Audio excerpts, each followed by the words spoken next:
Hi, you guys. As promised, we are going to talk about thyroid.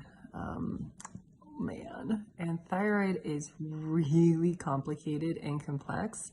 So I will be going over probably like a fraction of what we really should go over. However, there is going to be a thyroid course in the Gutsy Project program. So when that program launches, there will be an entire course on thyroid stuff, okay? Anyways, thyroid. Okay, there are several factors that go into thyroid disorders. So when someone comes to me and they have like hypothyroid or hyperthyroid, first you need to do blood work. Like you want to do a full panel and you want to check antibodies too. Now, a lot of the time, your doctor will not check for antibodies unless they see that there is initially hormone issues. So try and ask for antibodies right off the bat, okay? Okay, when someone comes to me with thyroid issues, I immediately go to gut issues, okay? If you have a thyroid issue, 9 out of 9 times, you have gut dysfunction. And here's why. You have, you've been exposed to something that's just really annoys your gut lining and has created like a leaky gut issue, which then gets your immune system like revved up like crazy.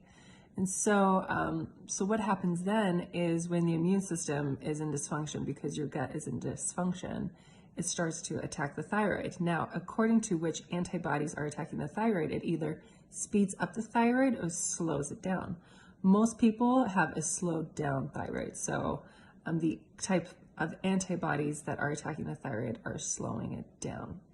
So the number one thing I would tell my thyroid people, you have to go off all wheat, all bread, all dairy, okay? You also need to cut down your sugar immensely, okay? No grains, no dairy, no sugar. Second, you need to manage your stress, okay? So that's one area of dysfunction.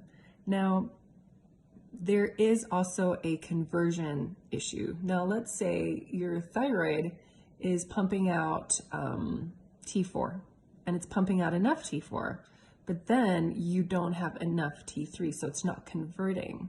Why isn't it converting? Like, why are you literally marinating in a bunch of T4 with no conversion of T3?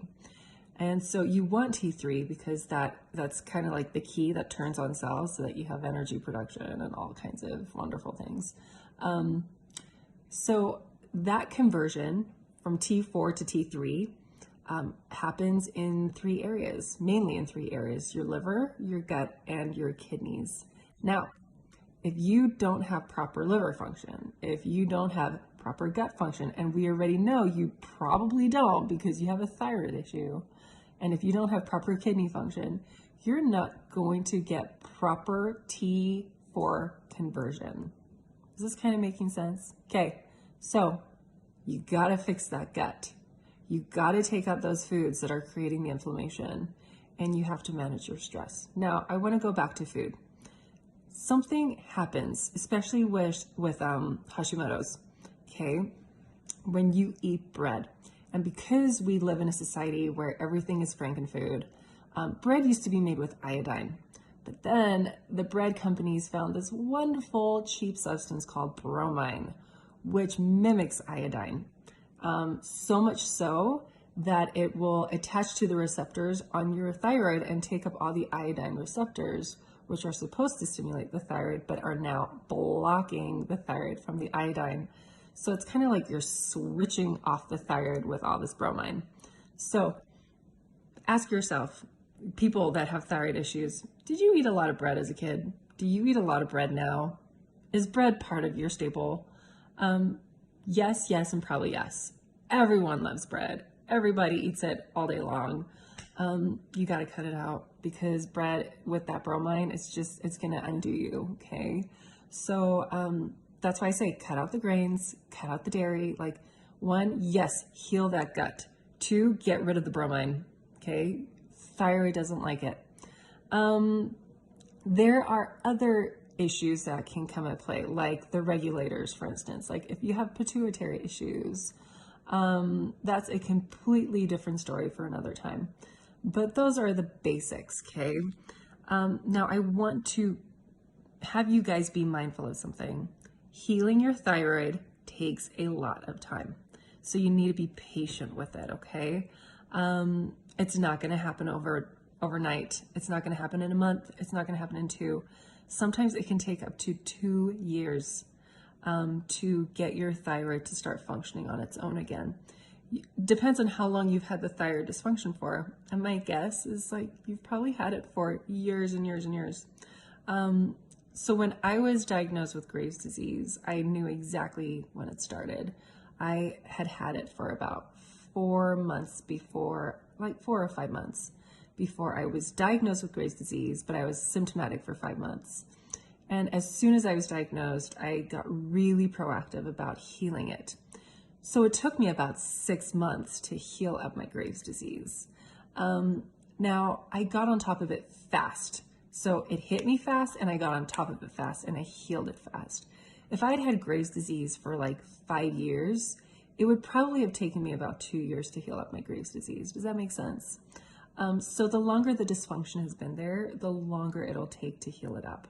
So you have a lot of backtracking to do to fix that organ.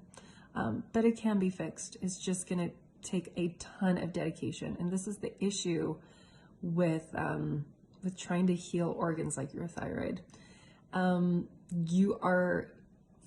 You're giving up a lot for very little gain because the gain is kind of slow, right? The healing is slow, the return is slow. But it's kind of like investing in something where you kind of get your money back like 10 years later, right? With interest. So you guys just have to trust the process and trust that your bodies are designed to heal because they are. You just have to get rid of the things that are aggravating the thyroid in the first place. Now there are also protocols. There's tons of supplemental protocols. They're a little complex for this video, so I'm just going to kind of give you guys the basics. So women of the world, make sure you're eating selenium, okay? You're getting selenium, 5 Brazil nuts a day, or just take a selenium supplement. Everyone should be taking a selenium supplement, but don't go crazy on the selenium, okay? Iodine. Now, thyroid issue people, if you start taking iodine, you might start detoxing, okay? So go slow. And then you want to increase it over time. But start taking some iodine or start eating kelp or seaweed or sea vegetables. But those are really good starting points when it comes to thyroid dysfunction.